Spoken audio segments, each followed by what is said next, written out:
Latif l'Africain, et aujourd'hui, il nous parle des Samba Kids, c'est la 6e édition. Latif, comment tu vas? Merci, ça va, je suis heureux d'être parmi vous et pour moi, c'est un plaisir d'être à la maison. Nous aussi, on est contents de te recevoir.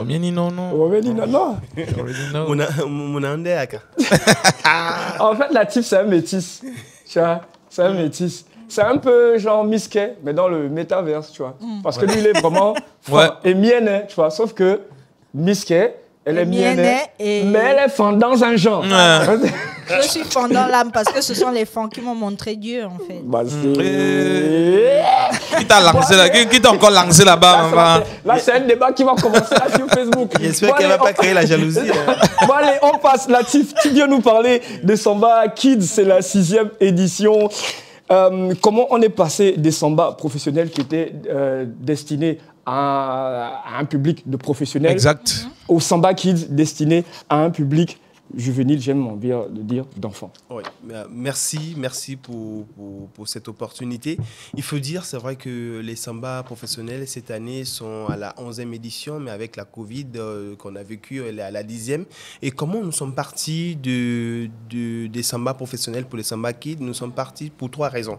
La première des raisons, il y a d'abord les parents qui, quand ils venaient au Samba professionnel, qui découvraient pour la première fois, soit à l'âge de 30 ans, 40 ans, 50 ans, étaient surpris et parfois choqués, émerveillement, de se rendre compte que c'est à cet âge qu'ils découvraient soit l'entrepreneuriat, l'opportunité ou découvrir les codes, les outils, les méthodologies pour maîtriser le secteur dans lequel ils étaient durant 10 ans, durant 20 ans.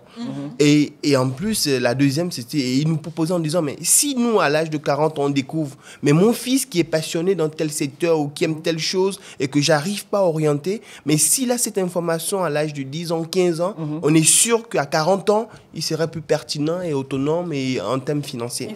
Et la troisième, je le disais lors de mon passage antérieur ici, j'étais sur un programme en Corée du Sud en 2017 et à ma grande surprise, on découvrait les enfants de 10 ans, les enfants de 10 ans, 13 ans, qui étaient des ingénieurs, qui étaient des experts et qui te construisaient soit les robots, soit les algorithmes, mais quel que soit ce qu'ils faisaient, ils étaient experts. Mais on s'est posé la question, mais pourquoi à cet âge, ils ont d'abord ri, tu vois, après on se dit, mais j'ai le droit de poser la question pour être moins bête. Et en posant cette question, ils nous ont dit, non, c'est juste que très tôt, les parents ont découvert la passion, ils ont orienté. Et 5 ans plus tard, l'enfant qui arrive à l'âge de 7 ans, qui aimait quelque chose de spécifique, et qu'on lui met auprès d'un mentor, auprès d'un coach, en 5 ans, il n'y a rien qui l'empêche d'être expert. Il n'y a rien qui l'empêche d'être expert. Et derrière, il a les coups de soutien qui l'amènent à maîtriser la langue et qui la langue à comprendre, à négocier les contrats. Mais quand il arrive à l'âge de 13 ans, on te dit, voilà, c'est le numéro 2 qui fait les chiffres d'affaires sur les robots. Et tu te rends compte à 13 ans, et moi à 13 ans, il y a quelques années à peine, je rentrais au lycée, et j'arrive à l'université. C'est le King of. Voilà. On se dit, c'est pas possible. Et c'est comme ça que nous nous sommes dit que chez nous, on n'est pas bête. En Afrique et particulièrement au Gabon, nous ne sommes pas bêtes. C'est juste dit que le problème que nous avons, on ne démarre pas les choses très tôt. On démarre peut-être à partir de l'université ou ailleurs, et c'est parfois les enfants ont de la passion, mais les parents ne comprennent pas. Ne savent pas orienter. Ne savent pas orienter et n'ont pas les outils. Entre la première édition et la 6e, est-ce qu'il y a une évolution en termes d'inscription des enfants? Et comment ça évolue? Est-ce que vous avez aussi des retours? Enfin, ça, c'est 2 questions en une. Est-ce que vous avez des retours par rapport aux enfants qui ont participé aux premières éditions du coup? Oui, 2 questions en une. Je vais aller de la première édition en 2009, aujourd'hui, il y a eu énormément d'évolution parce que pour la première édition, on avait 3 ateliers. Et donc, du coup, la 2e édition, on est passé à 4 ateliers. Et aujourd'hui, pour la 6e édition, nous sommes à 6 ateliers. Donc, ça prouve qu'il y a de la demande et on prend en compte la réalité locale. Et aujourd'hui, ce qui nous fascine, c'est que les enfants qui ont commencé les Samba Kids en 2009, pour la première édition, aujourd'hui, sont devenus des porteurs d'initiatives, des chefs d'entreprise et surtout des business kids. À savoir, je vais prendre le cas de 4 enfants, pour ne pas aller loin. Il y a la première qui aujourd'hui habite à Antoum, qui en classe de première fabrique les savons sous toutes ses formes et les vend. Et c'est avec ça qu'elle paye sa scolarité. Ah, wow. Incroyable. Elle a commencé cette activité il y a 4 ans. Et le deuxième, il est à Port-Gentil. Il était ici à Libreville, il est à Port-Gentil. Et à la base, il voulait être footballeur. Mais quand il a découvert l'entrepreneuriat, l'esprit d'initiative, aujourd'hui, c'est lui qui fournit à sa jeunesse, ses jeunes, ses adolescents, les t-shirts des marques qui les intéressent. Donc, il a réussi en disant, oui, tout le temps vous portez, je ne fais pas la pub, vous portez Nike, vous portez Gucci, mais est-ce que vous savez que vous pouvez créer vous-même votre marque? Et moi, je suis le concepteur et il donne les moyens, il les développe. Aujourd'hui, à Port-Gentil, il fait les chiffres d'affaires. Et le troisième que je vais citer, c'est la mère en janvier. À un moment donné, il faut citer les noms pour que les gens puissent comprendre. C'est la fille de Glace Ngouan.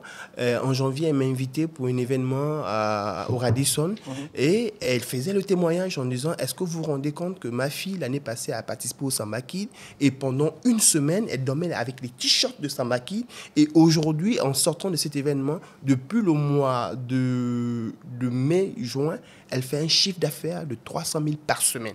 Tout simplement parce que par rapport par sa participation à l'atelier entrepreneuriat et la bonne gouvernance, elle commande les produits et qu'elle vend à ses amis et ses collègues sur TikTok, là où les autres utilisent TikTok pour jouer, elle le fait pour faire les chiffres d'affaires. Tu as certainement une interrogation? Oui, beaucoup d'interrogations, mais enfin, moi j'ai envie de savoir comment est-ce que ça se passe déjà pour justement être dans les Samba Kids. On voit que c'est vraiment intéressant d'avoir un outil comme ça qui permet justement de développer ou du moins de susciter, je dirais, les initiatives chez les enfants.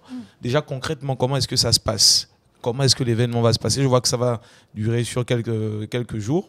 Comment est-ce que concrètement ça va se passer? Oui, merci. Cette question, vous allez me permettre de répondre en 3 étapes. La première, c'est que pour les Samba Kids, nous sommes allés sur 3 grandes visions. La première, c'est les enfants du programme au Gabon, parce que c'est la cible gabonaise, pour leur permettre d'avoir d'autres outils, d'autres alternatives au-delà de ce qu'ils apprennent à l'école. Parce que nous savons tous, il ne faut pas qu'on se ment, l'école c'est bien, mais ça ne répond pas souvent à nos attentes. Sinon, on n'aura pas de chômeurs. Donc, on se dit, mais comment on fait pour que nos enfants qui aillent à l'école, on ne peut pas les interdire d'aller à l'école, mais donner les alternatives, les outils qui leur permettent de gagner en temps, de développer leur passion. Car moi-même, ici, devant vous, j'ai été victime. Parce qu'en 2009, quand j'arrive à l'université, tout ce qu'on m'a proposé à l'université, quand bien même j'aimais l'université au Mabongo, je ne me retrouvais pas. Ça ne répondait pas aux attentes et le terrain. Donc, vite fait, je suis passé d'autre chose, je vais aller faire des formations autrement qui me permettent aujourd'hui de vivre. Et je me suis dit, si je l'ai vécu, c'est qu'il y a d'autres qui pourront aussi avoir ce syndrome de ce problème. Et la deuxième, on est allé sur la base de tout ce qui est Gabon. Parce que les samba professionnels, on a 50% qui viennent d'ailleurs, 50% d'ici, en France, on les chiffres. Mais là, on se dit, on prend d'abord un visage du pays pour montrer aux enfants. Là, on parle des formateurs. Hein. Oui, non, les formateurs et les parrains. Les formations et les parrains. On va pour dire, au Gabon, on a de la valeur. Au Gabon, on a des personnes qui ont le contenu. Il est important que nos enfants rêve en se disant, ici au Gabon, il y a les repères. Donc, pour la première édition, on a eu pour parrain Omar Defonzo, qui est parti par le processus Samba en 2014 et 2015. Ça lui a permis de se structurer, il a avancé. La deuxième, nous avons eu Géraldine Robert, qui est cette Gabonaise qui faisait des beaux jours en France en termes de basket, qui a tout gagné et qui décide de revenir au Gabon. Il était important de dire à nos enfants qu'on a les repères et que vous pouvez être comme elle. Donc, il y a les exemples. Et la troisième, nous avons eu Capitaine Courage, qui est écolé, Bruno Ekele-Manga. Moi, j'ai pensé au morceau de l'oiseau. Voilà, Bruno Ekele-Manga, en se disant, au-delà de son âge, au-delà de son expertise, il reste le footballeur, permettez-moi du mot, le plus exemplaire. On se dit, tu peux être footballeur et être comme lui, et pas être footballeur et penser que quand tu es footballeur, c'est le buzz. Non, tu peux être exemplaire. Et la quatrième, nous avons Antonio Bam. Parce que Antonio Bam, qui est le premier Gabonais, pour ne pas dire les premiers Africains, à être médaillé aux Olympiques en 2012. Mais l'histoire a horreur du vide. En 2012, il a eu cette médaille, mais ces 5 dernières années, on a commencé à l'oublier. À un moment donné, les enfants pensent que il n'y a pas eu quelqu'un qui l'a. Donc, à travers ça, on le met face aux enfants pour dire, il est champion olympique, champion du monde, il a eu plus de 40 médailles, c'est possible. Donc, parce que pendant longtemps, il manquait ça. Et maintenant, la cinquième, c'est Coach Sylvain Boussamba, qui quelqu'un dans le numérique et dans le social fait énormément, a créé une école 241 où depuis 6 ans, il fait former les Gabonais gratuitement, les jeunes qui ont à peine le bac ou le BPC, qui, quand ils sortent de là, deviennent les chefs de projet dans les grandes entreprises du pays. Alors, Latif, ces formations sont quand même destinées à un public relativement jeune. Alors, on sait que pour certains enfants, il y a déjà depuis la maison cet esprit d'entrepreneuriat. Bon, maman t'apprend à vendre les glaces, etc. Mais c'est quoi vraiment la valeur ajoutée? Quelle est la différence entre la formation que l'enfant a à la maison avec la maman qui demande de faire sorte de vendre cet effet et les ateliers, concrètement? Voilà. Merci. La différence, c'est que durant ces ateliers, vous avez affaire à des experts. Les experts, les personnes qui ont déjà fait leurs preuves et qui ont impacté. Je vais prendre un exemple. Aude Chari, la blogueuse de votre blogueuse préférée. Donc, imaginez que vous êtes mère. Moi, je suis père. J'ai 3 enfants. Et mon enfant, le premier, s'intéresse à tout ce qui est numérique, il veut faire les vidéos parce qu'il voit les en faire. Je veux le conseiller, mais les conseils, les outils que Aude Chari pourrait donner à mon fils, serait mieux que ce que je leur ai donné à la maison. Pourquoi? Parce qu'elle est dedans, elle le vit au quotidien. Et si Aude Chari, permettez-moi, a commencé il y a 2-3 ans, et que lui, à peine 9 ans, a déjà ses outils, est-ce que vous pensez qu'à 12 ans, à 15 ans, il ne serait pas une référence pour sa jeunesse et gagner de l'argent via le numérique? Si, je pense. Ouais, donc, c'est ça. Et la particularité aussi des Samba Kids que je ne vous ai pas dit, c'est aussi une démarche de l'inclusion sociale. Parce que qu'est-ce qui se passe pour les Samba Kids? On se bat pour que 2 types d'enfants participent, 3 types d'enfants. Les enfants qui sont dans les orphelinats, on se bat pour pouvoir les avoir, mais on demande la contribution, les parrainages, des personnes de bonne volonté qui estiment que lui, il a de l'argent, ou peut-être qu'il n'a pas d'enfants, ou il a des enfants, et que ces enfants qui sont là-bas, au lieu de tout le temps aller leur donner le riz, le carton, mais donnons-leur les outils pour que, dans leur connaissance, ça puisse s'améliorer. Parce justement, là, ça revient à la question que je voulais poser. Est-ce que c'est gratuit? Et si ce n'est pas gratuit, comment on fait pour faire participer nos enfants au Samba Kids? Merci. Et il faut être sincère, les Samba Kids, ça a 2 valeurs. Premièrement, on peut dire que c'est gratuit, mais deuxièmement, ce n'est pas gratuit. Pourquoi? Non, il faut l'expliquer. Pourquoi ce n'est pas gratuit? Ce n'est pas gratuit parce que la participation, elle est à 50 000 francs. Sur 3 jours. Enfant. Sur 3 jours par enfant. Mais on va se dire, mais c'est beaucoup. Mais qu'est-ce que nous faisons sur les Samba Kids? C'est que les enfants qui arrivent bénéficient de 4 repas par jour. Ils arrivent tous à 8h30, ils ont tous le petit déjeuner. Parce que je prends un exemple, un enfant qui vient d'Angondje, qui arrive pour participer au Samba Kids, et l'autre qui vient de l'orphelinat Arc-en-Ciel ou SOS Moana, tu ne sais pas s'il a mangé là-bas. Et vous voulez leur donner le même contenu. Donc, le matin à 8h30, de 8h30 à 9h, ils ont tous le petit déjeuner de qualité, fait par des chefs gabonais. Et ensuite, donc, ça fait en sorte que c'est un coût. Il faut le payer. Bien sûr. De deuxième, à 10h30, ils ont droit à une pause. Pause café. Et ils ont ce qui leur, donc ça leur permet d'exister et de se dire, donc l'enfant qui vient de la famille aisée, il ne ressent pas le cassu, mais celui qui vient de la famille difficile, il sent qu'il est considéré. Et à midi, de midi pile à 13h, ils ont un déjeuner. La pause déjeuner. La pause déjeuner avec un chef aussi du Gabon. Ça peut être le chef Hacham et bien d'autres, pour dire c'est un Gabonais qui ne peut pas regarder, c'est possible. Et après, en après-midi, à 16h, ils ont pause goûter. Et le témoignage qui nous a tellement touchés, l'année passée, on a eu une dizaine d'enfants qui venaient pas un orphelinat, mais c'est une famille qui accueille les enfants à Cocotier. Ils nous ont envoyé 10 enfants. Les enfants pleuraient à la fin en disant c'est la première fois que nous apprenons dans une salle climatisée, c'est la première fois que nous avons 4 repas par jour, alors que chez nous, parfois, il y a le jour, on n'a même pas un seul repas. Et donc, pour tout ça, c'est les coûts. Et quand nous, on essaye d'évaluer, par jour, la prise en charge de chaque enfant nous revient à 14 800. Donc, fois 4.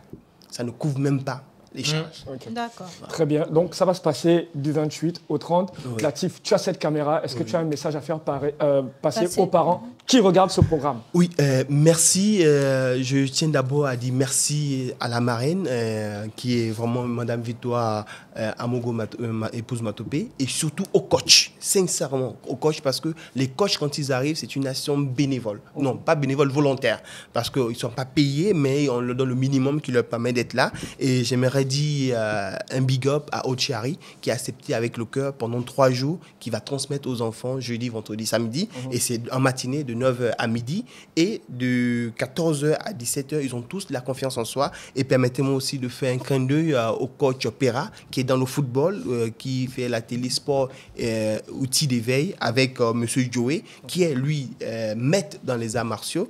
Et après, nous avons madame Ida Oye Obam, qui est expert dans l'environnement. Aujourd'hui, on ne se rend pas compte, c'est la télé qui est arrivée comme innovation, dans le sens où le Gabon fait partie du bassin du Congo.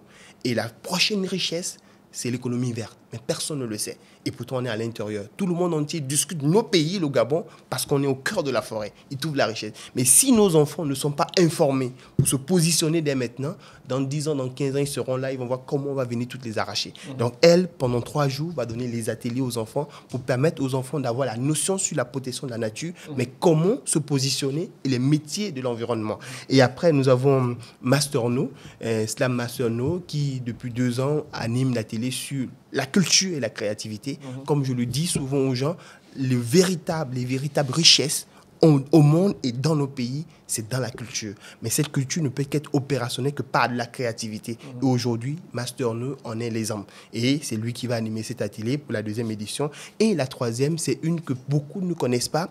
Elle s'appelle Aude Marie Antogo, qui fait partie des membres de la fondation Barack Obama. C'est une qui déjeune à table avec Barack Obama, qui est ici au Gabon. Et c'est elle qui a initié depuis 3 ans l'atelier entrepreneuriat et la bonne gouvernance, en disant, on a ce problème de bonne gouvernance, mais si on arrive à les enseigner à nos enfants, c'est énorme. Et pour la petite histoire, pour montrer l'impact de ça, j'ai mon neveu qui l'année passée est venu participer.